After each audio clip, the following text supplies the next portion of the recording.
Hello students, physics के next lecture में आपका स्वागत है।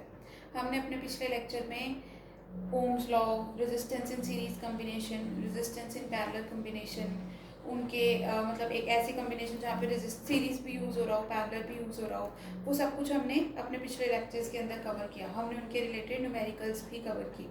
आज हम एक बिल्कुल ही डिफरेंट सा टॉपिक लेके आ रहे हैं जिसका टाइटल है heating effect of electric current. इसका टाइटल है heating effect of electric current. ठीक है, क्या है इसका topic? Heating effect of electric current. काफ़ी सिंपल सा टॉपिक है ये।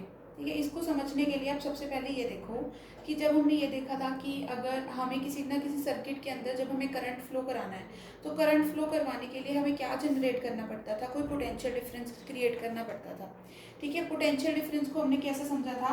ऐसे समझा था कि जैसे मान लो आपको हाइट में डिफरेंस क्रिएट करना है, एक तरफ हाइट को क्या है बढ़ा देना है और एक तरफ हाइट को क्या है कम कर देना है। इलेक्ट्रिसिटी की टर्म्स में अगर मैं बोलूँ तो आपको एक तरफ पॉजिटिव टर्मिनल बनाना है और दूसरी तरफ नेगेटिव टर्मिनल बनाना है। ठीक है, अब इसी चीज़ को तुम पानी के हिसाब से समझो। पानी में क्या होगा? अगर तुम्हें पानी में ऐसे एक तरफ हाई पोटेंशियल एक तरफ लो पोटेंशियल बनाना है, तुम्हें क्या करना पड़ेगा? तुम्हें डैम बनाना पड़ेगा। या ये कहो कि अगर पानी जैसे सबसे पहले ऐसे मीडियम लेवल पे फ्लो कर रहा था तो तुम्हें सबसे पहले इस पानी को उठा के कहाँ ऊपर लेके आना पड़ेगा ना, तभी हाई और लो प्रेशर मतलब हाई और लो हाइट डिफरेंसेस बनेंगे, तभी पानी नीचे की तरफ फ्लो करेगा। जब तुम पानी को जब वो लोअर सरफेस पे है उसको उठा के कहाँ लेके जाओगे? ऊपर वाले सरफेस पे। समझ गए? तुम्हें क्या करना पड़ेगा? कोई ना कोई काम करना पड़ेगा। अब जैसे मान लो ये डैम अगर तुम्हें कंस्ट्रक्ट करना है, डैम के केसेस में मशीन्स काम करती हैं, मशीन्स पानी को एक जगह जमा करती हैं, खड़ा करती हैं। ठीक है, उसी तरीके से अगर मान लो अगर तुम्हें करंट को फ्लो कराना है, करंट को फ्लो कराने के लिए भी क्या करना पड़ेगा? तुम्हें पोटेंशियल डिफरेंस यानी एक तरफ क्या बनाना पड़ेगा? पॉजिटिव, और एक तरफ क्या बनाना पड़ेगा? नेगेटिव। अब ये भी अपने आप थोड़ी ना बन जाएंगे। ठीक है, अब हमने पिछले लेक्चर का क्या पढ़ा था कि ये डिफरेंस क्रिएट करने के लिए हम क्या लगा देते हैं? सेल लगा देते हैं।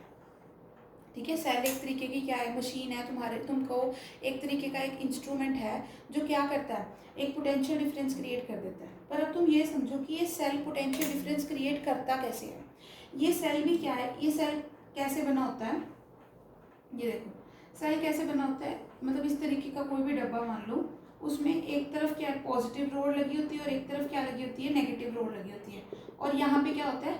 एक सोल्यूशन डाला होता है। ठीक है, इस तरीके से होता है तुम्हारा सेल।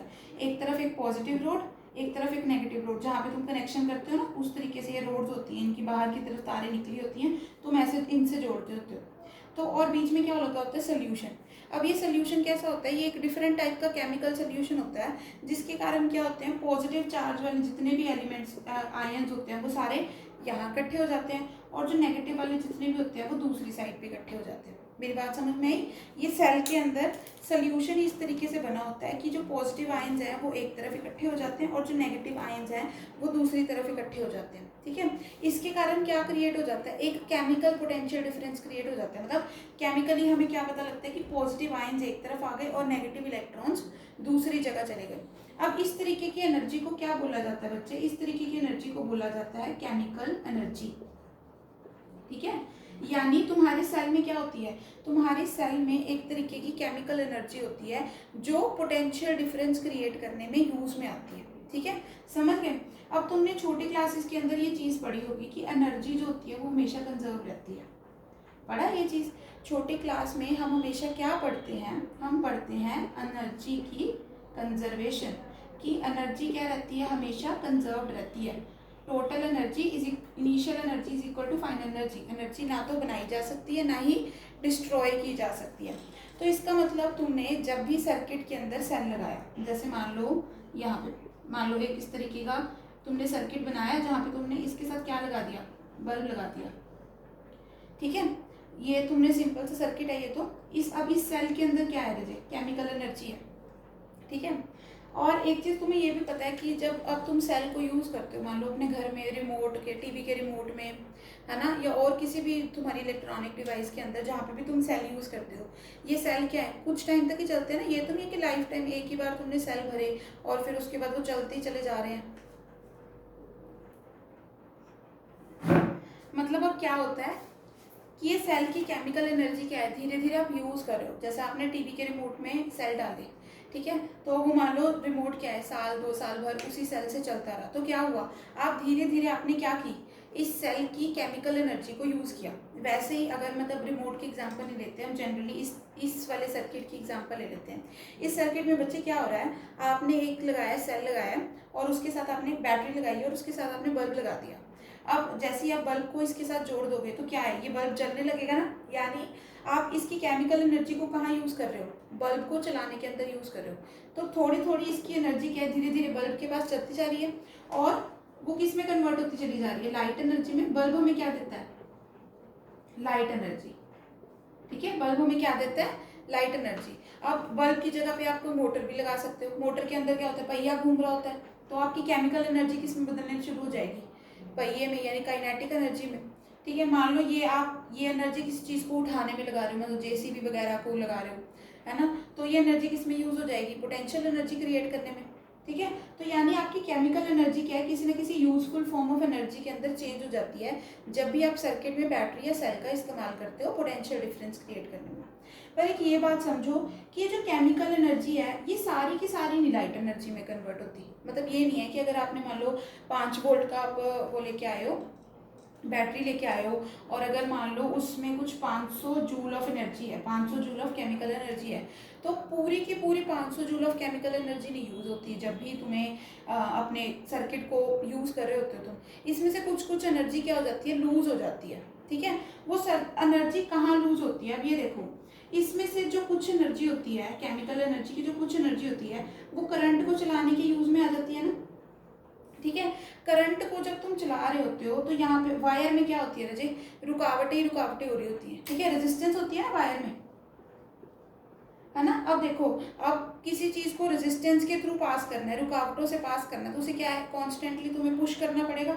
अब तुम धीरे धीरे जब इसे पुश करोगे तो तुम्हारी जो कुछ एनर्जी है वो क्या है, वो यहाँ पे सर्किट के बीच में, वायर्स के बीच में छूट जाएगी। ठीक है, पूरी, जैसे अगर मान लो इसमें 500 जूल है तो यहाँ पे कुछ 400 जूल तक ही पहुंचेगी। ठीक है, अगर मान लो इसके पास 500 जूल एनर्जी थी तो इसके पास 400 जूल एनर्जी ही पहुंचेगी। कुछ 100 जूल एनर्जी ये वायर के अंदर खर्च हो जाएगी। कैसे, क्योंकि इसको लगातार करंट को रेजिस्टेंस के थ्रू पास करना पड़ रहा है। ठीक है, अब मान लो, अब ये एनर्जी और डिसिपेट कैसी होगी, मतलब इस एनर्जी, ये एनर्जी तुम्हें दिखेगी कैसे, ये एनर्जी तुम्हें दिखेगी हीट एनर्जी की फॉर्म में।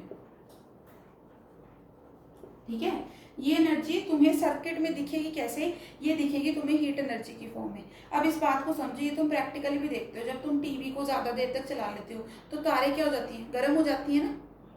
ठीक है, तो इसमें क्या होता है, जो आपकी केमिकल एनर्जी होती है वोल्टेज की, वो धीरे धीरे किस में कन्वर्ट हो रही होती है, उसकी कुछ कुछ एनर्जी हीट एनर्जी की फॉर्म में कन्वर्ट होती चली जा रही होती है। ठीक है, समझ लो, धीरे धीरे वो किस में कन्वर्ट हो जाती है, हीट एनर्जी में। और यही चीज़ हमें आज पढ़नी थी, वो क्या है, heating effect of electric current, कि करंट के कारण हीटिंग कैसे होती है। वो कैसे होती है, ये करंट को जारी रखने के लिए हमें हर वक्त इलेक्ट्रॉन को क्या करना पड़ता है, पुश करना पड़ता है। उसमें जो हमारी एनर्जी स्पेंड होती है वो हमें कैसे दिखने लगती है, वो हमें हीट एनर्जी की फॉर्म में दिखनी शुरू हो जाती है। अब एक ये बात समझो कि अब देखो, जितनी ज़्यादा रुकावटें होंगी बच्चे, उतना ही आपको धक्का लगाना पड़ेगा ना। देखो, जितना आप करंट को रोकोगे, जितना करंट को रोकने के लिए रुकावटें खड़ी होंगी, उतना ही तुम्हें धक्का लगाना पड़ेगा इलेक्ट्रॉन को भी, चल चल आगे बढ़ आगे बढ़। ठीक है, तो इसका मतलब क्या है कि जिस चीज़ में रेजिस्टेंस ज़्यादा होगी, यानी जिस चीज़ में रेजिस्टेंस क्या हुई, ज़्यादा हुई, ठीक है, उसमें हीट भी ज़्यादा ही प्रोड्यूस होगी ना, क्योंकि उसमें तुम्हें ज़्यादा एनर्जी लगानी पड़ेगी तुम्हें तुम्हारे सर्किट को चलता रखने के लिए। तो उसमें क्या होगा, जितनी ज़्यादा रेजिस्टेंस होगी उतनी ज़्यादा क्या होगी, हीट प्रोड्यूस होगी। तो हीटिंग ऑफ इलेक्ट्रिक करंट का क्या फिनोमिना है कि इसमें रेजिस्टेंस जिसमें ज़्यादा होती है ना, उसमें हीट ज़्यादा प्रोड्यूस होती है। तभी अब जैसे मान लो कॉपर की जगह पे अगर आपको इंसुलेटर की तारें लगा लो, ठीक है, पुअर क्वालिटी की तार नहीं, हम जैसे कहते हैं कि आपने पुअर क्वालिटी, पुअर मटेरियल की क्वालिटी की तारें लगवाई हैं, तो हम क्या बोलते हैं कि ये जल्दी गर्म हो जाती हैं। तो उसमें क्या होता है, एक्चुअल में वो अच्छी कंडक्टर नहीं होती, उनमें क्या होता है, उनमें रेजिस्टेंस ज़्यादा आ रही होती है, इसलिए वो क्या है, ज़्यादा हीट प्रोड्यूस करने लगती हैं, जिसके कारण तुम्हारी तारे क्या है, जल्दी गर्म हो जाती हैं। अब तारे अगर ज़्यादा गर्म होती रहेंगी तो वो क्या है, वो हल्की हल्की पिघलनी शुरू हो जाएंगी। समझते हो, अगर तुम्हारे घर पे ऐसी तार लगी हुई है और अगर वो तार गर्म होती चली जा रही है तो वो क्या है, तार पिघलनी शुरू हो जाएगी। ठीक है, वो अपने आप को इसी कांस्टेंट शेप के अंदर मेंटेन नहीं कर पाएगी, वो धीरे धीरे पिघलती जाएगी पिघलती जाएगी पिघलती जाएगी, ठीक है, और ख़राब हो जाएगी। अब ऐसे गर्म होती हुई तारों की वजह से क्या है, शॉर्ट सर्किट वगैरह भी हो सकता है। तो हमें क्या है, हमें ये जब हमें नॉर्मल अगर सर्किट में वायर यूज़ करनी होती है तो हमें क्या चाहिए होता है कि उसमें हीट कम से कम प्रोड्यूस हो। ठीक है, तो आज के लेक्चर में इतना ही करेंगे, बाकी हम करेंगे अपने नेक्स्ट लेक्चर में।